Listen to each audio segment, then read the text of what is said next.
नमस्कार दोस्तों, स्वागत है आप सबका हमारे चैनल पेनी पॉकेट्स में। मैं विनय कुशवाहा और आज हम बात करेंगे ऐसे 3 टॉपिक पे जो हमारे लिए जानना बहुत ही जरूरी है इनके बारे में। एक है हमारा फ्यूचर एंड ऑप्शंस, दूसरा है सोवरेन गोल्ड बॉन्ड और तीसरा है फंड्स वो जैसे टर्म इंश्योरेंस और लाइफ इंश्योरेंस और बहुत सारे ऐसे फंड या शेयर मार्केट से जुड़े हो या हम बाहर मैनुअली किसी से परचेज करते हैं। तो दोस्तों सबसे पहले हम शुरुआत करते हैं फ्यूचर एंड ऑप्शन के साथ। जैसा कि आप लोग देख पा रहे होंगे कि इंटरनेट पे एक ऐसा न्यूज बहुत ही वायरल हो रहा है जिसमें यह कहा जा रहा है कि फ्यूचर एंड ऑप्शन पे गवर्नमेंट 30% टैक्स लगाने वाली है। तो पहली बात तो मैं ये क्लियर करते हुए चलूं कि ये जो न्यूज अभी स्पेकुलेट हो रहा है ये न्यूज फेक है, क्योंकि गवर्नमेंट को जो करना था, जितना भी टैक्स लगाना था, वो अभी हाल ही में जो बजट पास हुआ है देश का, जो यूनियन बजट था, उसमें गवर्नमेंट ने बता दिया है कि किन चीजों पे कितना टैक्स लगेगा और खास करके शेयर मार्केट से रिलेटेड एफएनओ पे और जो लॉन्ग टर्म इन्वेस्टमेंट है और जो शॉर्ट टर्म इन्वेस्टमेंट है, इसकी पूरी डिटेल्स गवर्नमेंट ने बता दी है, जिसका कि इंटरनेट पे थोड़ा विरोध भी हो रहा है जो शेयर मार्केट से जुड़े हुए इन्वेस्टर्स हैं।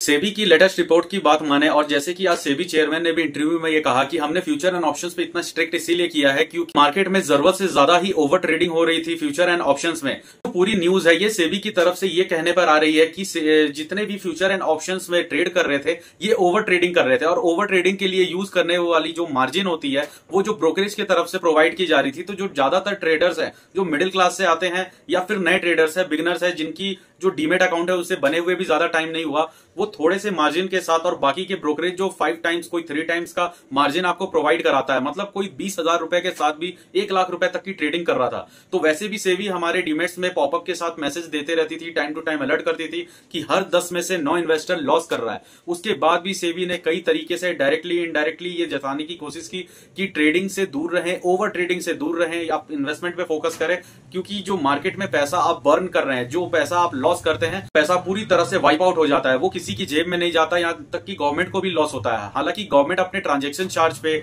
और जो एसटीटी होती है और जितने भी ट्रेड एक्यूट होते हैं उससे तो कमाती थी, लेकिन अगर ओवरऑल बात को समझा जाए तो गवर्नमेंट इससे कितना कमा लेगी। 20 से 25,000 करोड़ की अगर आमदनी एफएनओ के ट्रेड और एसटीटी स्टैंप ड्यूटी के कलेक्शन से होता है, तो अभी जो सेबी ने डाटा दिया और खुद इंटरव्यू में सेबी के चेयरमैन ने कहा कि 60,000 करोड़ रुपए वाइप आउट हो गए, पूरे मार्केट से ही गायब हो गए। ये पूरा जो डाटा उन्होंने दिया, उनके कहने का पूरा यही मतलब है कि हम 20-25 हजार करोड़ की इनकम के लिए शेयर मार्केट का जो कैपिटल होता है, जो इसके अंदर ट्रेडिंग्स होती है, उसके अंदर हम 50-60 हजार करोड़ मतलब जलने नहीं दे सकते। एक तरफ तो समझ में आता है कि गवर्नमेंट ट्रेडर्स को लेके कितनी कॉन्शियस है कि ये लोग ओवर ट्रेडिंग करके या अपने पैसे को वेस्ट ना करे, लेकिन अगर गवर्नमेंट चाहती है कि लोग ओवर ट्रेडिंग और एफएनओ में ऑप्शंस में अगर अपना पैसा ना बर्बाद करे, तो वो जो नॉर्मल ट्रेडिंग है जैसे कि स्विंग ट्रेडिंग हो गया, इंट्राडे हो गया, जिसको 2-3 महीने के लिए शेयर्स के लेकर के होल्ड करना होता है, उनपे भी 20% का टैक्स क्यों लगाया? अगर आपको सिर्फ एफएनओ से प्रॉब्लम थी, 20% का टैक्स है, ये सिर्फ आप एफएनओ में लगाते। एफएनओ से अगर और भी प्रॉब्लम है तो आप इस पे 30% भी लगाइए,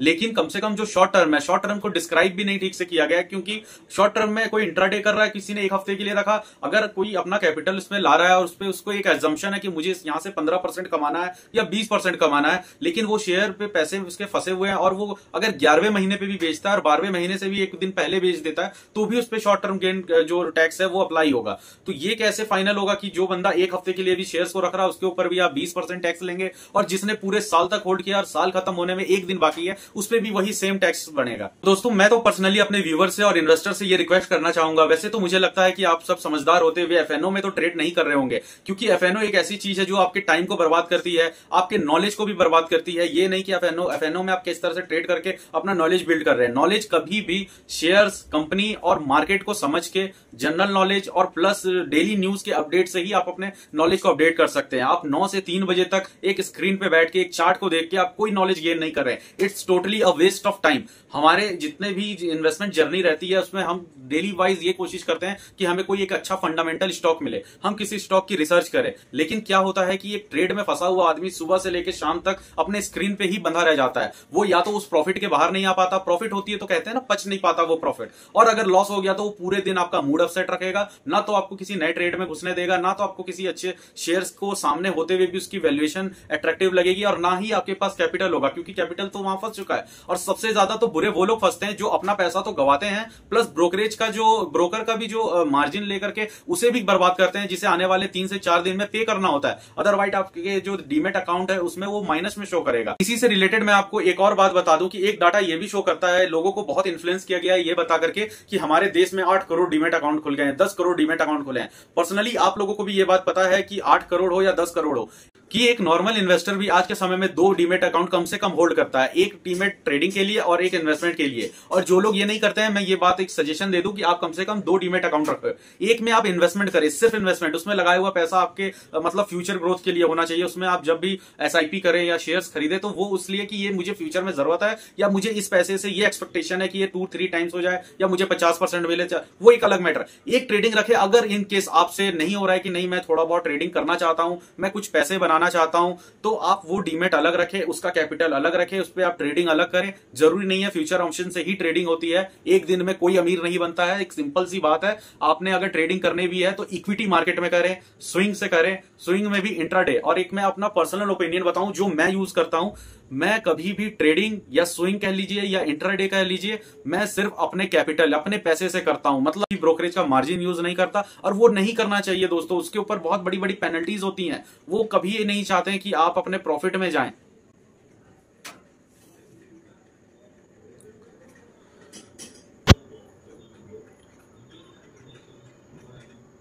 और सबसे ज्यादा तो आप कोशिश करें ओवर ट्रेड से बचने का, चाहे वो अगर आप इंट्राडे पे कोई 20,000 रुपए में शेयर जैसे उठा रहे हैं, अगर वो इन केस आपका परचेजिंग अमाउंट से डाउन आता है तो आप उसे उस दिन के लिए छोड़ दे, आप उसे डिलीवरी में उठाए, हफ्ता 2 हफ्ता 10 दिन। क्योंकि हम हमेशा बात करते हैं कि ट्रेड उस शेयर में लेना है जो फंडामेंटली गुड है, लार्ज कैप है या मिडिल कैप है। इससे क्या होगा कि उस दिन जब आपने ट्रेड लिया, हो सकता है आपको कुछ पैसों का लॉस हो, बट आने वाले कुछ दिनों में वो रिकवर हो सकता है उस शेयर में। अगर फिर से गेन आता है तो आप उसे बेच के निकल सकते हैं। तो मैं यहाँ ये कहना चाहता हूं कि जॉब कोई बुरी चीज नहीं है, सब कोई करते हैं, हम भी करते हैं, आप भी करते हैं, लेकिन जॉब ही सब कुछ नहीं है। जॉब करते हुए आपको एक माइंडसेट चेंज करना पड़ेगा कि मुझे ये कर तो रहा हूं, लेकिन ये मुझे करते नहीं रहना है, मुझे इन्वेस्टमेंट करना है। क्योंकि तो प्लीज स्टे कनेक्टेड, हम आपके लिए इसी तरह के बढ़िया वीडियोस लाते रहेंगे। अगर आपको इस वीडियो में इंफॉर्मेशन अच्छी लगी तो, और आप इस वीडियो को थोड़ा इन्फॉर्मेटिव समझते हैं तो दोस्तों प्लीज सब्सक्राइब करें, लाइक करें, शेयर करें। हम